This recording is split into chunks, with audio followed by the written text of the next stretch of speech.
Edenilton Salvador e estamos iniciando mais um OAB na TV, um programa da Ordem dos Advogados do Brasil, 8ª Subseção Piracicaba.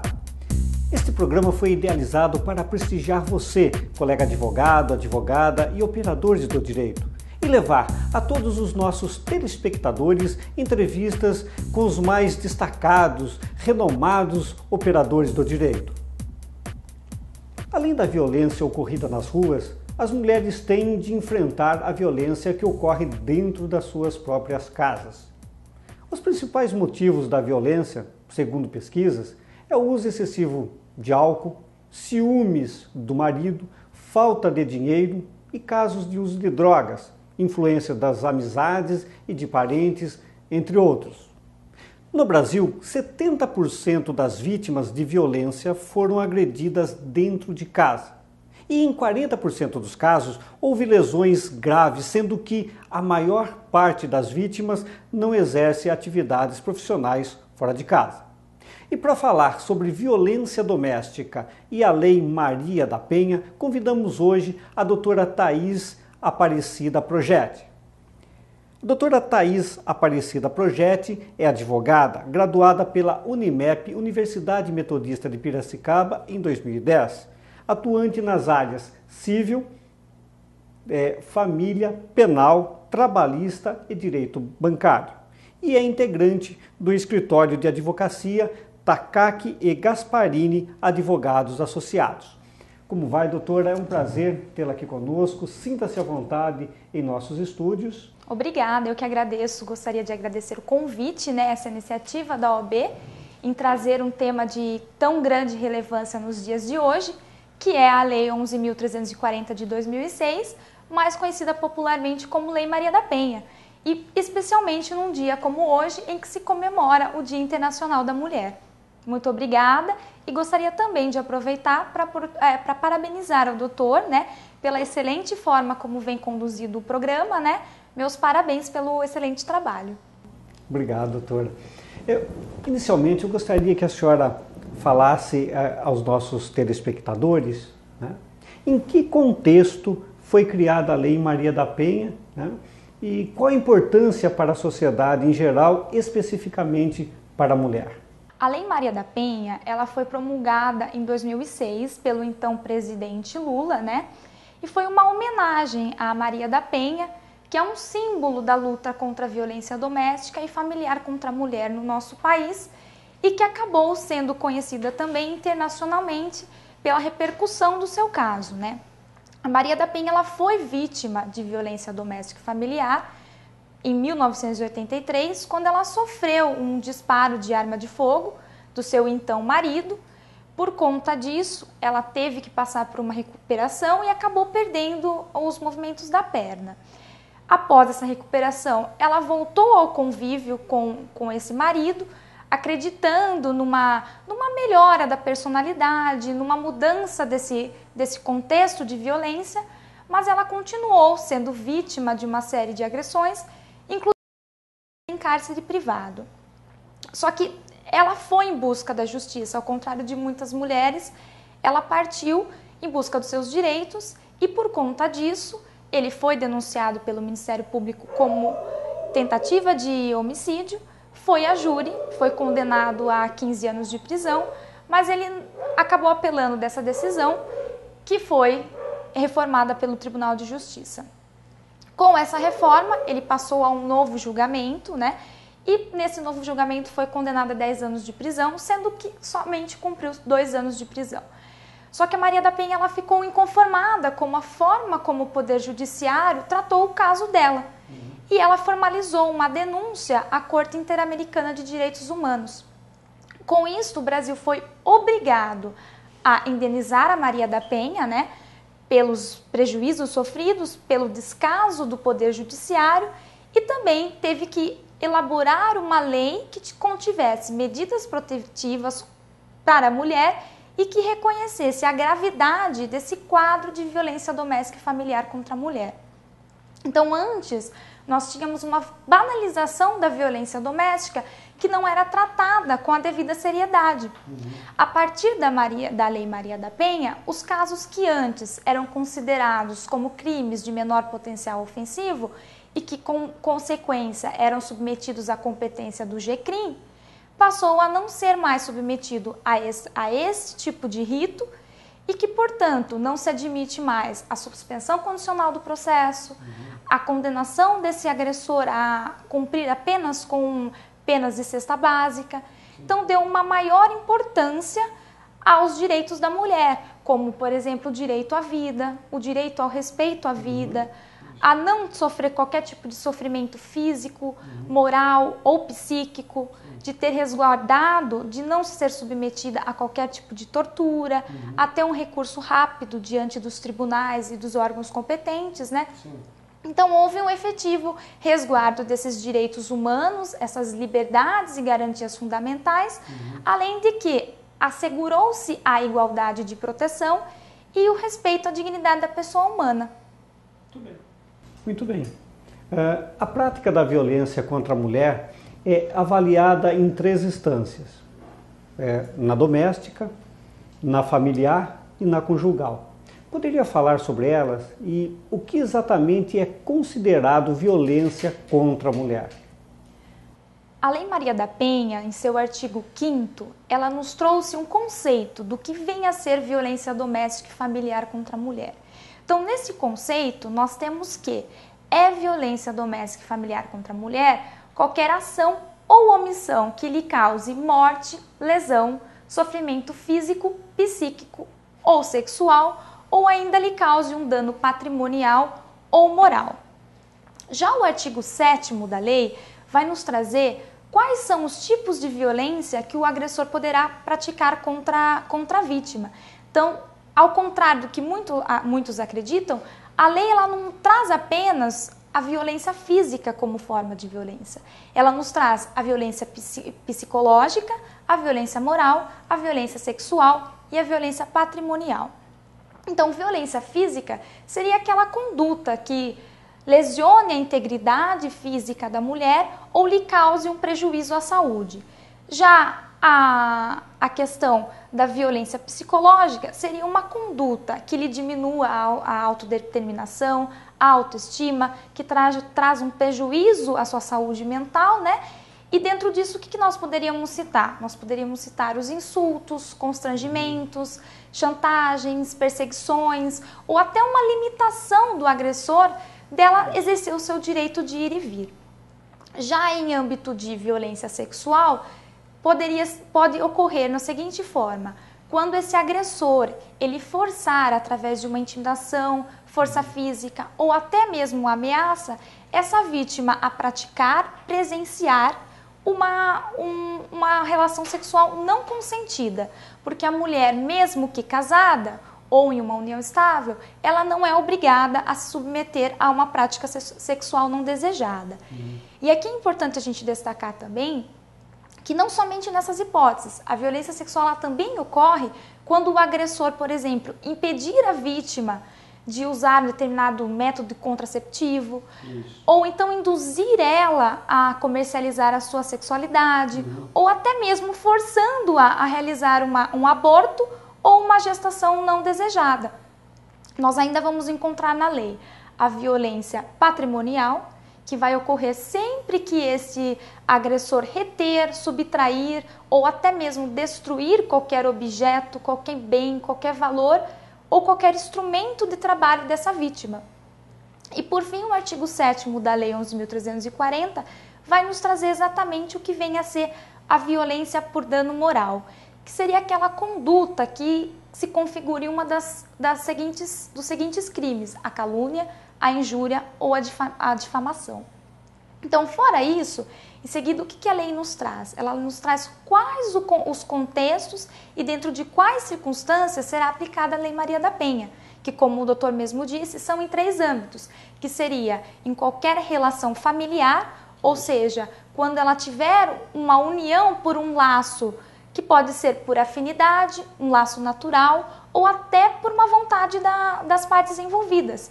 Então aqui, o que nós encaixamos? Nós encaixamos a família monoparental, a família adotiva, a família homoafetiva também, a união estável, né? E em seguida nós vamos encontrar no âmbito domiciliar, né? Que seria no local em que há uma convivência permanente das pessoas, né?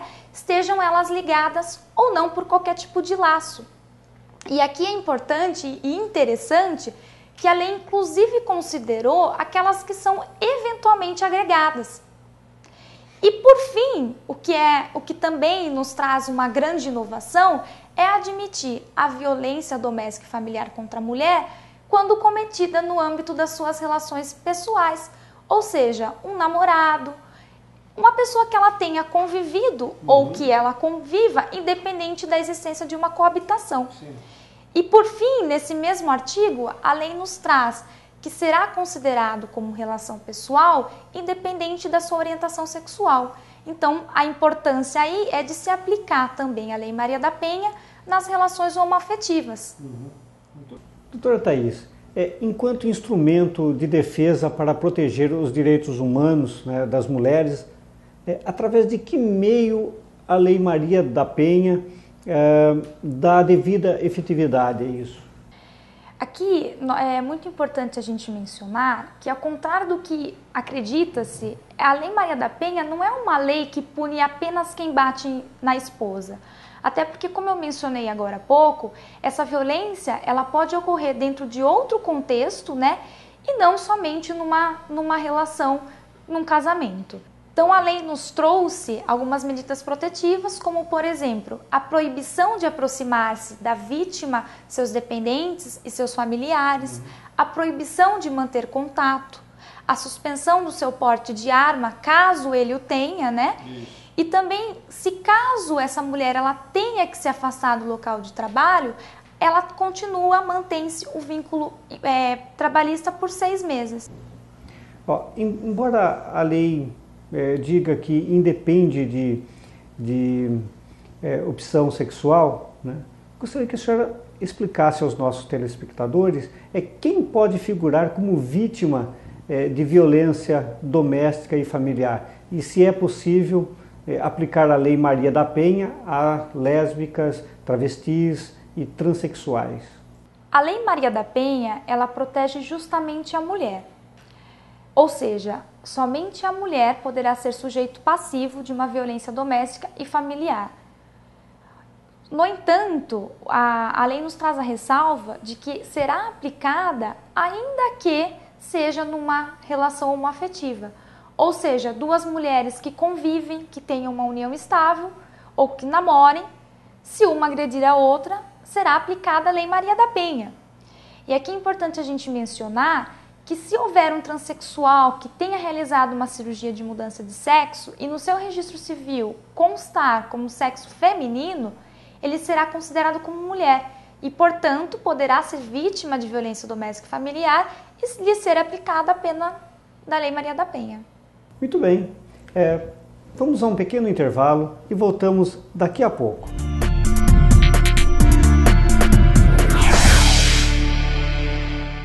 O programa OAB na TV Piracicaba tem o apoio cultural das seguintes empresas: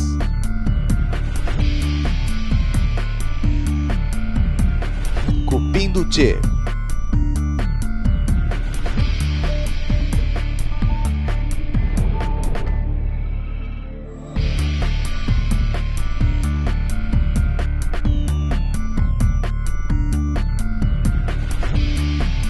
Fernandes e Rodrigues Consultoria,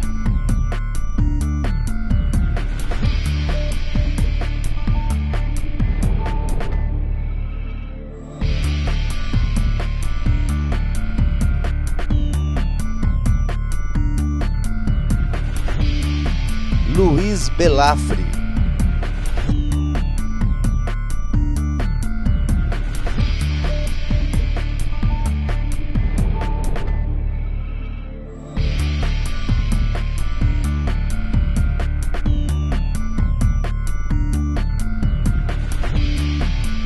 Marcato Cursos Jurídicos,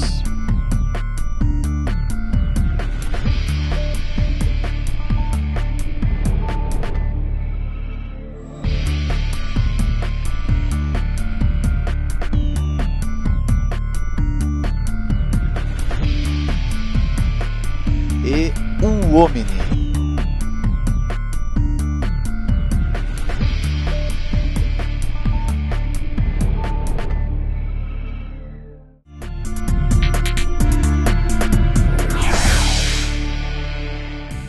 Estamos de volta com o OAB na TV, um programa da Ordem dos Advogados do Brasil, 8ª Subseção Piracicaba. E hoje recebendo a doutora Thaís Aparecida Projetti, que é advogada e integrante do escritório de advocacia Takaki e Gasparini Advogados Associados, falando sobre a Lei Maria da Penha. Doutora Thaís, segundo estudiosos, a violência doméstica segue um ciclo vicioso, composto de 3 fases, que se repetem ao longo dos meses ou anos.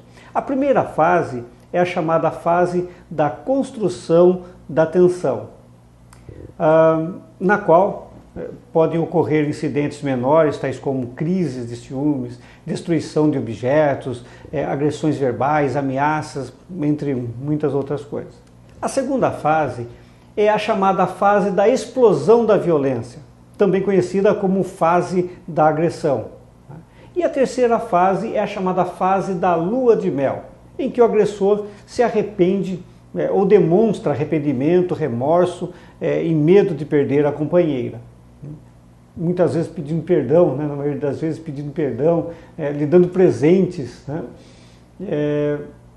Assim, o agressor volta a ser, entre aspas, o homem pelo qual ela se apaixonou. Eu pergunto para a senhora, como a vítima deve proceder se eventualmente desistir de processar o agressor? Tudo vai depender, doutora Ednilton, da ação penal que será cabível ao crime que ele tenha cometido. Então, caso seja um crime que seja a ação penal pública, ela seja condicionada à representação da vítima, e esta mulher ela já tenha feito na fase policial essa representação, essa desistência, essa retratação da representação, ela tem que ser requerida, será designada uma audiência especialmente para ouvi-la a respeito dessa desistência, e o Ministério Público será previamente ouvido. Só que nada obsta que o Ministério Público prossiga com a ação penal, no caso, por exemplo, de uma tentativa de homicídio ou algum outro crime parecido. Muito bem. Como se dá o processo e eventual condenação do acusado de violência doméstica e familiar? Nos crimes que são crimes de ação penal pública incondicionada, eles serão iniciados com a iniciativa do Ministério Público. O Ministério Público oferecerá uma denúncia, que será recebida ou não pelo juiz, e a partir de então será intimado o agressor para apresentar uma defesa e posteriormente designada uma audiência de instrução e julgamento, onde haverá uma possível condenação.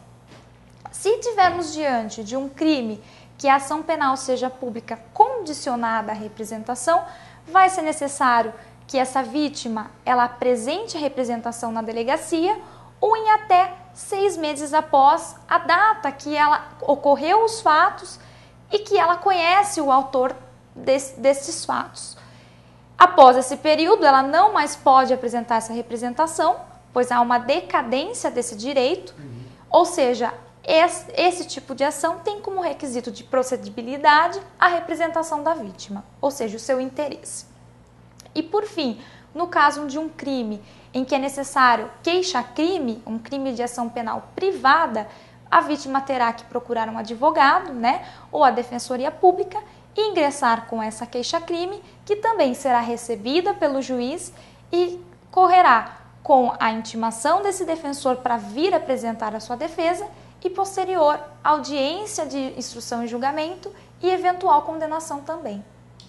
O agressor, além de responder pelas condutas previstas na Lei Maria da Penha, pode ser processado por outros crimes concomitantemente? Sim, a Lei Maria da Penha ela não trouxe novos tipos penais. Ao contrário, ela nos trouxe o conceito de violência doméstica, quais os tipos de violência doméstica familiar e as medidas protetivas e outras medidas administrativas e de outros órgãos e poderes. Então, no demais, continua sendo aplicado os tipos penais previstos no Código Penal e nas leis especiais. Então, o agressor poderá ser, por exemplo, processado por lesão corporal, injúria, roubo, cárcere privado, entre outras condutas. Doutora Thaís, no caso de uma mulher casada, né, com o agressor e ela sair de casa após o episódio da violência, sofre alguma consequência? No caso de violência doméstica e familiar contra a mulher, não seria nem exigível que essa mulher permanecesse nesse lar em que há uma ofensa à sua integridade física e psicológica.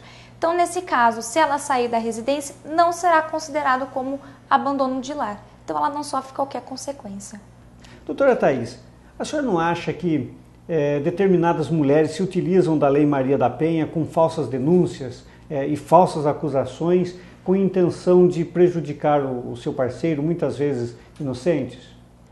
Infelizmente, em alguns casos acontece isso, mas acaba se apurando a falsidade dessas acusações e caso essa mulher assim proceda, ela vai ser considerada indiciada como incursa nas penas do artigo 340 do Código Penal, que é a falsa comunicação de crime. Será lavrado um termo circunstanciado e encaminhado ao GCRIM, onde se processará essa falsa comunicação.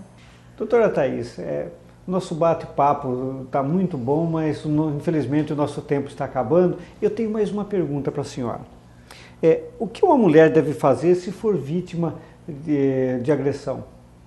A mulher ela deve imediatamente se dirigir a uma delegacia especializada de proteção à mulher, ou caso não tenha essa delegacia, até uma delegacia mais próxima, né?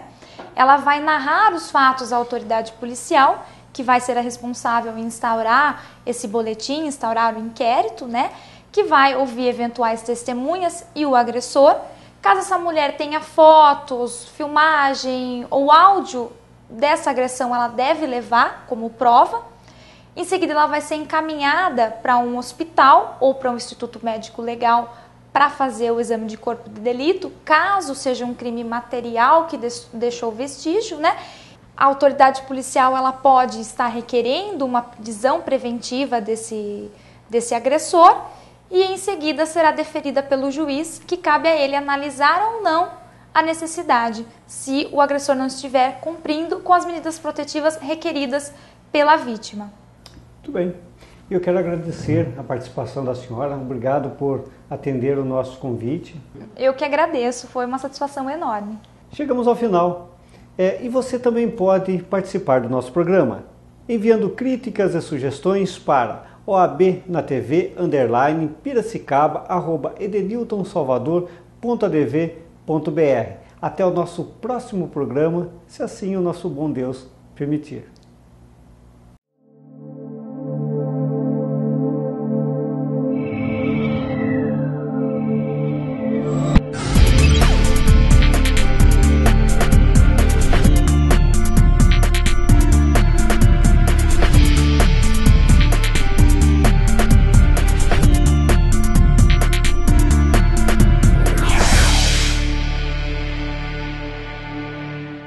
O programa OAB na TV Piracicaba tem o apoio cultural das seguintes empresas: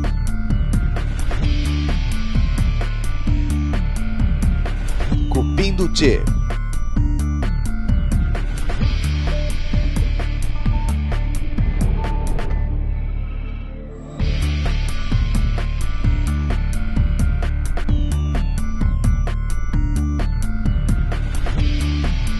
Fernandes e Rodrigues Consultoria,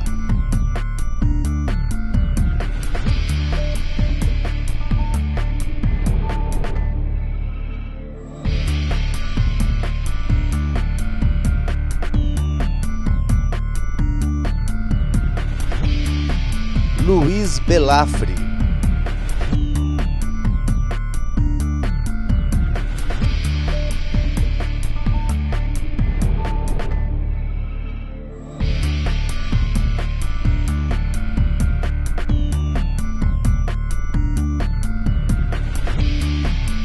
Marcato Cursos Jurídicos,